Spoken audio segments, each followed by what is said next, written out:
Something like that has happened in France, happen again. It's to be condemned. By the same time, let's also not create conditions for it.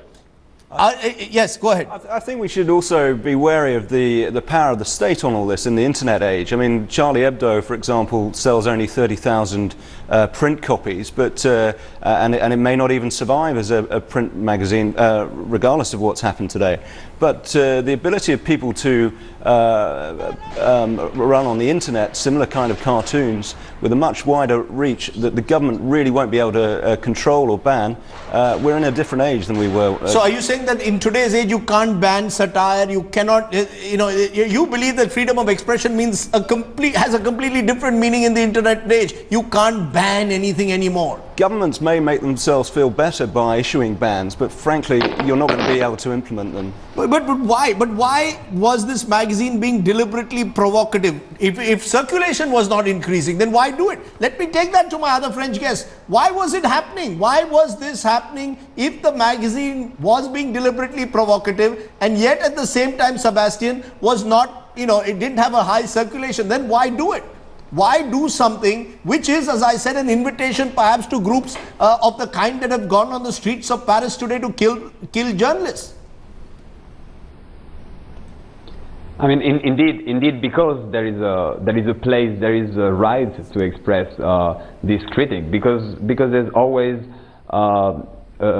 some spot where you can show that something is ironical, something is satiric, something has to be criticized. I mean, it's for the sake of saying that you have the right of doing it.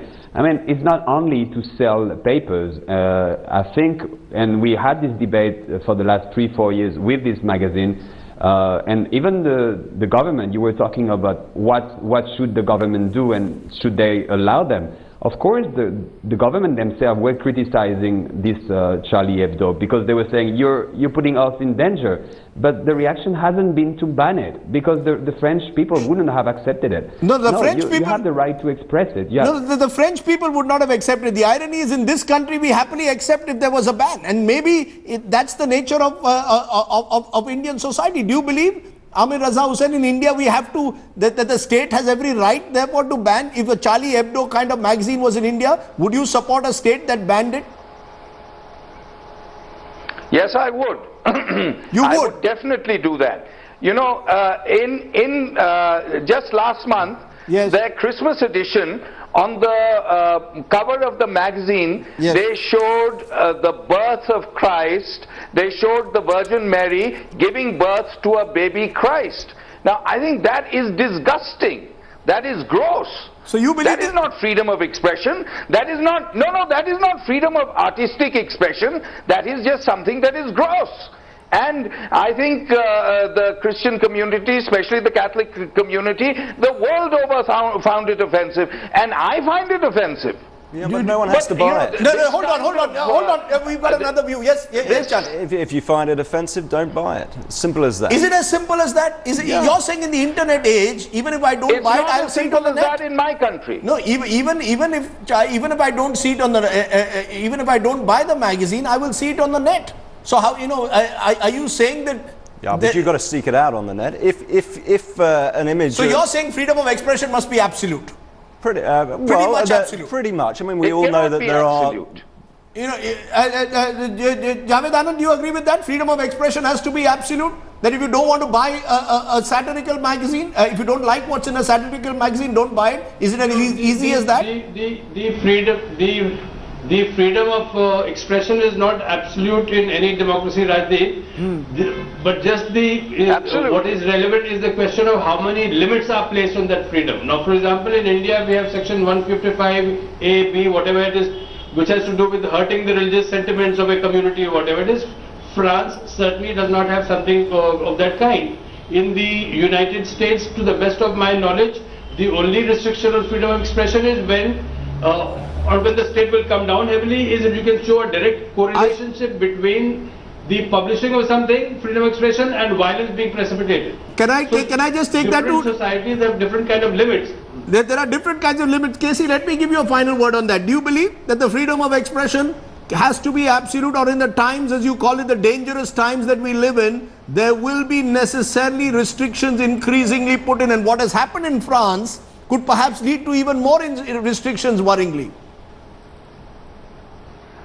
Take the example in Europe, Raji, for instance. There are half a dozen countries where it is a crime to say Hitler did not kill Jews. You can say it in India, you can't say it there. In Iran, I remember when I was there was a movie which was made, which was called The Lizard.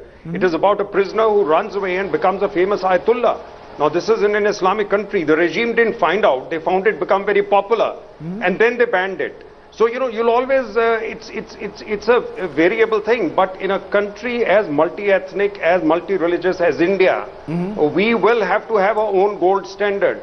You can't go by other standards. You can't? Because there is absolutely no substitute to amity and peace within the country. Let me ask you then, Charlie, in conclusion, do you believe France will change in any way after tonight? Will this whole concept evolve from the time of Voltaire? Freedom of expression is absolute. I will defend till the very end your right to say what you have to say. Will that change as a result of today? Will the French people also think twice? Will the French state also think twice? We live in dangerous times, particularly with the rise of Islamic terror. There are limits that we have to draw when it comes to targeting, let's say, the Prophet. I think, short answer is yes. I think the attachment to the belief of freedom of expression goes deep in the DNA of the French people. It won't change. Tonight will not change it. What's the terrible, dastardly incident will not change what has happened.